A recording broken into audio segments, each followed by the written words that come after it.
میرے بھائیو جز اللہ رب العزت کا جز بھی کسی مخلوق میں نہیں ہے۔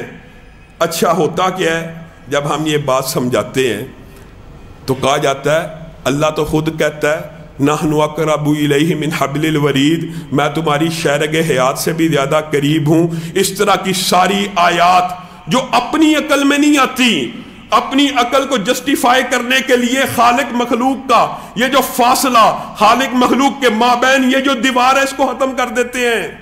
سمجھنے کی کوشش نہیں کرتے کہ اللہ رب العزت کیا کہہ رہا ہے۔ ہاں دو کے اندر بھی اگر کوئی تیسرا نہ ہو تو تیسرا رب ہوتا ہے، تین کے اندر بھی کوئی چوتھا نہ ہو چوتھا رب ہوتا ہے۔ اور ثانی اثنین اذ ہما فی الغار، اللہ کے رسول صلی اللہ علیہ وسلم نے حضرت ابو بکر کو غار میں کہہ دیا تھا لا تحزن ان اللہ معنا، اللہ ہمارے ساتھ ہے۔ اس طرح کی آیات کا مفہوم اور مقصد اور مطلب کیا لیتے ہیں؟ اللہ ہمارے ساتھ ہے، اللہ ہمارے قریب ہے۔ ان آیات کے اوپر ہمیں کوئی اشکال نہیں ہے، کوئی مغالطہ نہیں ہے۔ مغالطہ تو آپ کی عقل نے کھایا۔ میرے بھائیوں، یہ فلسفہ آج سمجھ کے جانا ہے، اس کے اندر بہت بڑا خطرہ ہے۔ اللہ رب العزت کہہ رہے ہیں میں تمہاری شیرگ حیات سے بھی زیادہ قریب ہوں۔ قرآن پاک میں اللہ رب العزت نے جب بھی قربت کا ذکر کیا اپنی جہت کی طرف سے کیا ہے۔ کیا مطلب؟ یہ بات سمجھنے کی بڑی ضرورت ہے۔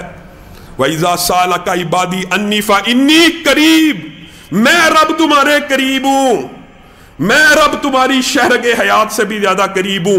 ایک بات صرف آپ کو سمجھ آ جائے، آپ کو اس آیات کا مفہوم ساری زندگی کبھی ٹھوکر نہیں لگنے دے گا، کبھی وحدت الوجود کے گندے باطل فلسفے آپ کو متاثر نہیں کر سکیں گے۔ بتائیے جس وقت یوسف کو کنویں میں دھکا دیا جا رہا، جبریل امین کہاں تھے؟ اللہ رب العزت کے عرش کے پاس ہیں۔ آپ کو پتا نا عرش کتنی بلند جگہ پہ ہے؟ 7 آسمان کو کراس کرنا، صرف زمین سے لے کے آسمان تک سائنسدان حساب عاجز آ چکا ہے۔ ایک ستارے کی دوری ماپنے کے اوپر ہزاروں لاکھوں کروڑوں نوری سال، 1 ارب 20 کروڑ نوری سال کے اوپر ابھی تک انسانی آنکھ نے دوربین کے ساتھ ایک ستارہ دیکھا ہے۔ 1 ارب 20 کروڑ نوری سال، ان سے اوپر آسمان، اس کے اوپر آسمان، 7ویں آسمان کے اوپر جبریل امین ہے۔ اللہ رب العزت جبریل امین کو حکم دیتے ہیں یوسف کے بھائیوں نے یوسف کو دھکا دے دیا ہے، میرے یوسف کے پاؤں کنویں کی زمین سے ٹکرا نہ جائیں، ان کو چوٹ نہ لگ جائے، وہ زخمی نہ ہو جائیں۔ 7ویں آسمان کے اوپر جبریل اللہ کی مخلوق ہے کہ خالق ہے؟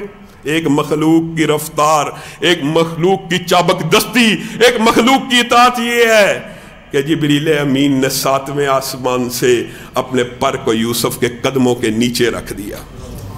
بتائیے جہت کہاں سے بیان ہو رہی ہے؟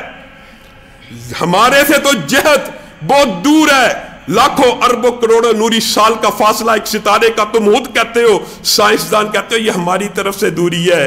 ابھی مخلوقات میں سے اللہ نے ایسی مخلوق پیدا کی ہوئی ہے 1 سیکنڈ کے 10ویں حصے میں اس کا پر کنویں کے نیچے آ جاتا ہے۔ آپ ذرا باہر نکلیے، نظر اللہ کی ایک مخلوق ہے، نظر اٹھا کے دیکھیے، ارب ہا ارب، کروڑ ہا کروڑ کلومیٹر کا فاصلہ نظر ایک آن میں طے کرتی ہے۔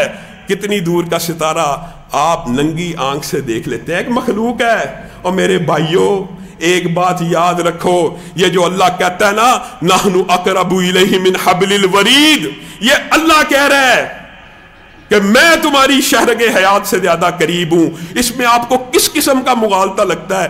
اللہ عرش کے اوپر ہوتے ہوئے بھی 1 سیکنڈ کے 1000ویں حصے سے بھی مجھے آپ بتلائیے یہ جو فاصلہ ہے، یہ جو ٹائم ہے، یہ جو وقت ہے، یہ اللہ کی مخلوق نہیں ہے؟ یہ بھی اللہ کی مخلوق ہے۔ اللہ کی مخلوق، فاصلہ اللہ کی مخلوق ہے۔ یہ فاصلے ہمارے لیے اہمیت رکھتے ہیں، یہ وقت ہمارے لیے اہمیت رکھتا ہے۔